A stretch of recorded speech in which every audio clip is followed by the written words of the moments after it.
हैं। एक साधु महाराज थे, बहुत बुराई करते हैं और मेरी भी करते थे। तो मैंने कहा मेरी तो समझ में आती है, क्योंकि मैं भी, मेरी बुराई कोई करता है तो मैं नारायण में मन के समझ में आता है, क्योंकि मैं भी छेड़ाछाड़ी करता रहता हूं। हाँ देखो भाई, मेरा नेचर मैं जानता हूं। कोई साधु मेरी बुराई करता, मैंने मेरे मन को कहता हूं कोई बुराई नहीं करता, तू भी तो छेड़ता रहता है। तो मैं कभी कभी प्रवचनों में कभी कभी ऐसा छेड़ देता हूं कि लोग तिलमिला जाते हैं, वो बुराई करते हैं तो मैं कहता हूं कोई बात नहीं, तुमने छेड़ा था, उन्होंने छेड़ दिया। पर आचार्य महाराज तो हमारे किसी को नहीं छेड़ते।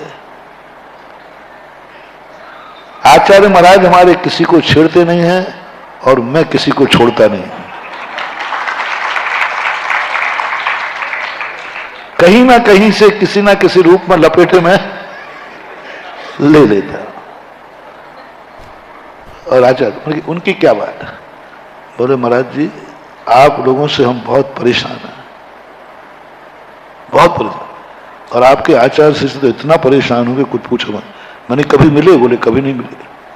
परेशानी क्या है? बोले सबसे बड़ी चर्या है कि पंचम काल में ऐसी चर्या पालन करके हम लोगों को तो कबाड़ा कर दिया।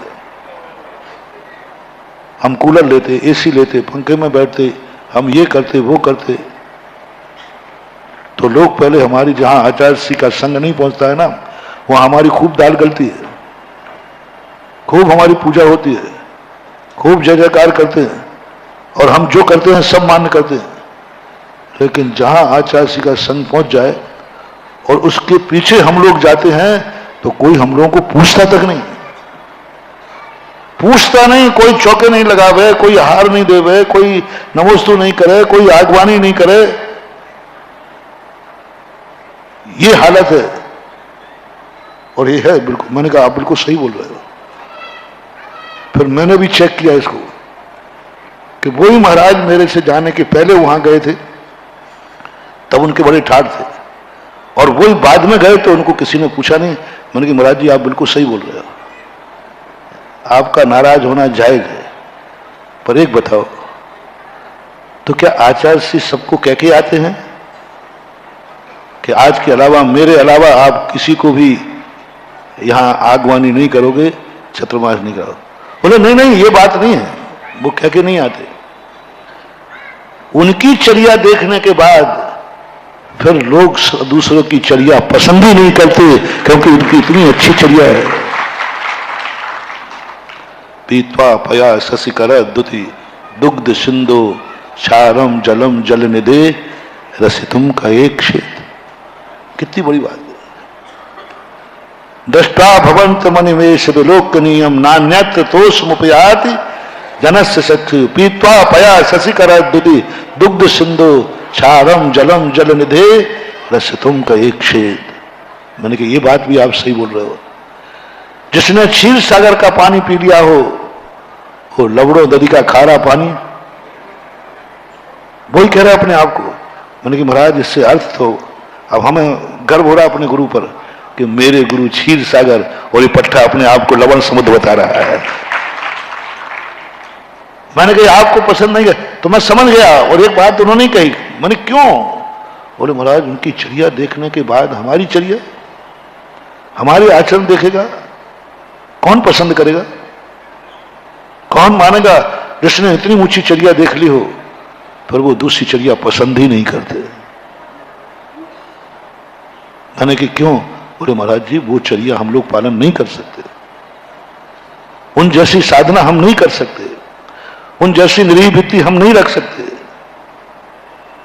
उन जैसी निरीह वृत्ति हम नहीं रख सकते, उन जैसी हमारी चर्या हो ही नहीं सकती। हम लाख उपाय करें हमसे नहीं बनेगा वो बात, हम इतने निरीह वृत्ति वाले नहीं हो सकते। तो फिर क्या करें? फिर मैंने क्या करें? बोले आप लोगों को और आपके गुरु को हम लोगों को ध्यान में रख करके चर्या करना चाहिए, जैसे हम लोग करते हैं मैचिंग करना चाहिए। तो हम अपन मैचिंग करें ना उनकी, नहीं हम तो कर नहीं पाएंगे, उनको हमसे मैचिंग करना चाहिए। यानी हम कूलर पंखा लेते हैं तो उनको भी लेना चाहिए। ये सबको लेकर चलने का बड़ों का काम होता है। बड़ों को क्या करना चाहिए? सबको छोटों को हाथ लेके चलना चाहिए कि नहीं? नीति यही है कि नहीं? अरे भाई, उन्होंने बहुत अच्छी तरह समझाया। उन्होंने कहा देखो महाराज, एक माँ पिता भी होते हैं, वो तेज चलते हैं, लेकिन जब छोटा बच्चा होता है तो माँ अपनी धीमी कर लेता है और बच्चे के साथ चलने लग जाती है। ये होते हैं माँ, ऐसे होना चाहिए। उनको अपनी चर्या थोड़ी सी शिथिल करना चाहिए, जिससे हम लोगों को मैचिंग हो जाए। छोटे बच्चों को लेके भी चलना चाहिए। बच्चा तोतलाता है तो माँ भी तोतली भाषा बोलती है, बोलो भगवान की जय, माँ भी ऐसी बोलती है, तभी मैचिंग होती है। मैंने कि भैया ये तो हो नहीं पाएगा। बोले महाराज बस यही हमारी और उनकी दुश्मनी है, हम उनकी बराबरी कर नहीं पाएंगे और वे हमारे जैसे शिथिल हो नहीं पाएंगे और हम उनके पर अनुकूल नहीं हो सकते। वही वाली बात, क्लास में 59 लोग फेल हो गए, 1 लोग पास हो गया, एक विद्यार्थी। बहिष्कार किसका हुआ? 59 से मिलकर 1 का बहिष्कार। तू पास क्यों हुआ? तेरी बदौलत हम 59 लोगों की नाक कटी है। बहिष्कार एजेंडा देखना, बहिष्कार का। तेरी बदौलत हमारी जो नाक कटी है, तेरी बदौलत। यदि तू और फेल हो जाता तो आज हम कोर्ट केस कर सकते थे कि पेपर आउट ऑफ कोर्स हुआ। पेपर क्या हुआ कि देख लीजिए सब फेल हुए। तेरे पास होने पर हम कुछ क्लेम नहीं कर सकते, करेंगे तो सामने वाला कोर्ट यही पूछेगा कि यदि आउट ऑफ कोर्स था तो ये पास कैसे हो गया। इस कारण से अब तेरे कारण हमारी अपमान हुआ है, इसलिए तेरा मैं बहिष्कार करता हूं। बस मेरे पूज्य गुरुदेव की बस एक ही गलती है कि वो अकेले अलग से पास होकर चमक रहे हैं सारी दुनिया में।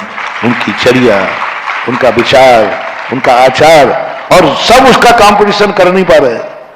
मैंने कहा महाराज जितना तुम ईर्ष्या में समय लगा रहे हो, जितना उनको नीचे लाने में समय लगा रहे हैं आप और हम सब, कि वो थोड़े नीचे आ जाएं, इतनी ताकत यदि अपन उनकी ऊंचाई का छूने को लगा दें तो उनका भी कल्याण है और अपना भी कल्याण है।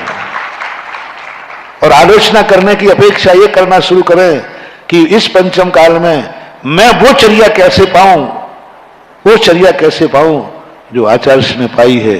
और उनकी चर्या को देखकर हम ईर्ष्या भाव न करें, प्रमोद भाव लाएं, तो शायद एक दिन अपन भी उन जैसी चर्या पा जाएंगे। आज दुनिया में सबसे बड़ा वीक पॉइंट मान हुआ, अपन सब अपने अंदर देखना, अपने से अधिक गुणवान, अपन से आपसे अधिक धनवान, आपसे अधिक ज्ञानवान, आपसे अधिक शक्तिमान, आपसे अधिक इज्जतमान, आपसे अधिक धर्मात्मा को देख करके ईर्ष्या भाव जागता है। गरीब को धनवान को देख के ईर्ष्या भाव जागता है, बहुत ईर्ष्या जागती है। किसी को सुखी देखकर दुखों के ईर्ष्या भाव जागता है। एक मोटिवेशन ले लो महानुभाव,